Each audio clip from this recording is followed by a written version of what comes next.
If beauty is in the eye of the beholder, then the ancient Greeks cast some pretty judgmental looks.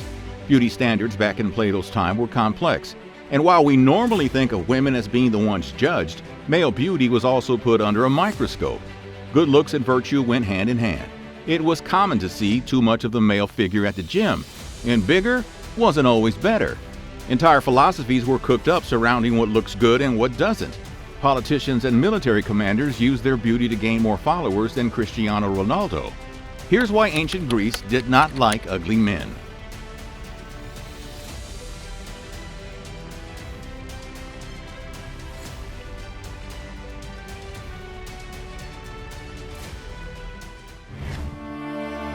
The influence of philosophy. For the ancient Greeks, beauty was a whole lot more than just superficial good looks. A truly attractive person was a combination of physical appearance and morality. They had a word for it, called kalos kagados, which combined kalos, or physical beauty, with kagados, or the concept of goodness and moral excellence. Kalos kagados reflected the ancient belief that beauty was not only skin deep, but also a reflection of a person's character and inner qualities. The Greeks placed great importance on the idea of balance and harmony in all aspects of life, including physical appearance and moral character. They believed that someone who was physically attractive was more likely to possess inner virtues like wisdom, courage, and integrity. Philosophers like Plato and Socrates even got in on the beauty discussion. Socrates used his patented Socratic dialogue to encourage self-reflection and self-awareness in his students. By talking with each other, he tried to get them to realize that self-improvement and the pursuit of wisdom were the ways to attain true beauty. None of this javelin throwing stuff and naked wrestling. Plato had something called the theory of forms. He thought that physical objects in the material world were more like imperfect copies or reflections of ideal abstract forms that existed in some non-physical realm. The concept extended to beauty also. Plato suggested that physical beauty was a reflection of a perfect, unchanging form of beauty that existed beyond the material world. Now, I don't know about you, but my head's exploding over here. Beauty standards. In his comedy, The Clouds, the satirical playwright Aristophanes wrote that the ideal man should have a gleaming chest, bright skin, broad shoulders, tiny tongue, strong buttocks, and a little centimeter defeater. The ancient Greeks were a little obsessed with their looks. Some of the attributes mentioned by Aristophanes are still true today. A gleaming chest, bright skin, a strong behind, broad shoulders, all pretty standard for your beautiful man gracing the cover of GQ. But a tiny tongue? This might have been a nod to the importance of not blabbering on so much. It isn't a very attractive trait if there's a guy doing a bunch of mansplaining or going on and on about how much he gets paid or how much he knows. And of course, there's the below-the-belt history. What? Look at any Greek sculpture of a muscled-up man and you'll notice that while he has ripped arms and abs, they all have a small feature below the belt.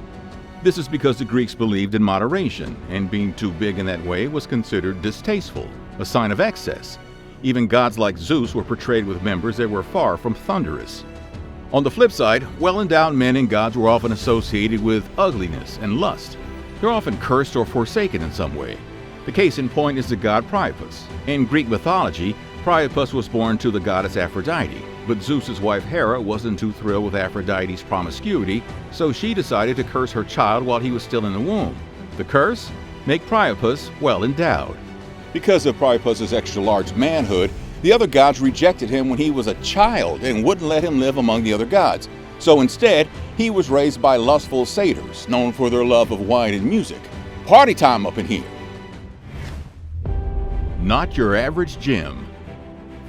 Go to the gym nowadays and you'll see a bunch of sweaty men working out, grunting, maybe looking at their gains in the mirror, you know, that kind of thing. You might have seen the same kind of thing at an early Greek gym, except for the fact that everyone was bare.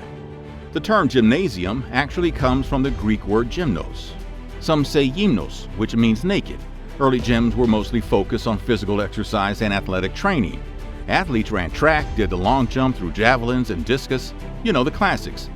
The purpose of these gyms was twofold: to promote physical fitness so men could look like those chiseled sculptures of David and Zeus, and also to train them for military service. Over time, gymnasiums expanded beyond athletics. The Greeks believed in the holistic development of their people and emphasized moral and intellectual virtues as well as physical fitness. Young boys received education in the gymnasiums where they learned not only physical skills, but also civic responsibilities, ethics, and the arts. From the ages of 18 to 20, Athenian men went to what was called an ephebia, kind of like an ancient Greek university/military school.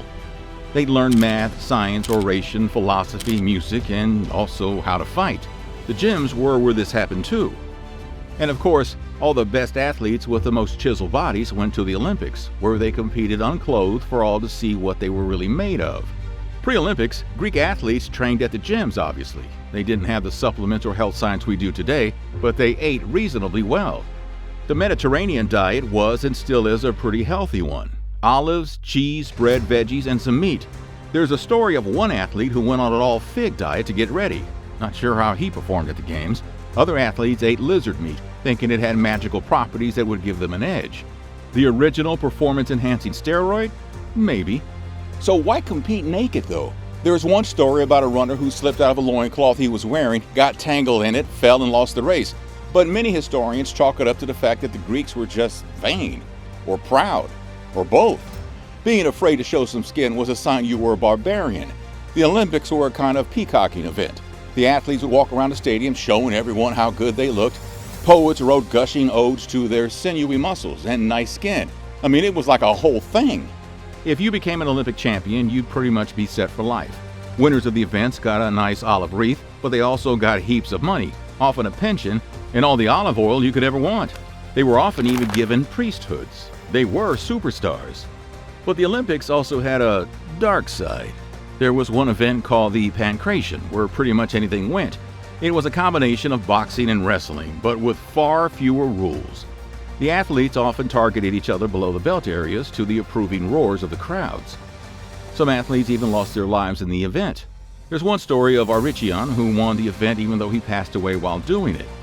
His opponent apparently had a dislocated toe that was so painful that he surrendered while he had Auricion in a chokehold. Alcibiades, the man who got away with everything. Let's turn now to some people whose lives kind of prove why ancient Greece didn't like ugly men. First up, we have Alcibiades. Alcibiades was one of the most colorful leaders in all of ancient Greece. His devilish good looks and military smarts helped him become one of the most successful Greek generals. The guy was a playboy who loved the women of the night. He slept with the king of Sparta's wife behind his back. He fought with a shield that had a cupid holding a thunderbolt instead of a traditional military insignia. Alcibiades was wild. Even Aristophanes wrote about him, musing that Greek people love and hate him and cannot do without him. When Alcibiades was still a teenager, he met Socrates. The two kind of became inseparable. Alcibiades was this good-looking, charismatic, wealthy kid who a lot of people already saw was going to grow up to do great things. Socrates saw it in him too, and became his mentor. The two even went off to war together. One time, Socrates saved the life of Alcibiades after he was injured on the battlefield. Alcibiades returned the favor when he saved Socrates in the Battle of Delium during the Peloponnesian War in 424 BC. Alcibiades would go on to become the general of Athens. But before that, he was all over the place. He loved to party, and his close relationship with Socrates suggested that they were maybe more than just friends. There's a story about Alcibiades that illustrates how he was able to use his good looks to get away with causing chaos. While he was drunk, Alcibiades made a bet with one of his friends that he wouldn't punch some random guy on the street. So he did. The random guy ended up being one of the most influential men in Athens, Hipponicus. The next morning, Alcibiades went over to Hipponicus's estate to apologize, and his way of apologizing was presenting himself in his birthday suit. Now, instead of being offended, Hipponicus was so impressed that he arranged a marriage between Alcibiades and his daughter. But the marriage didn't go well.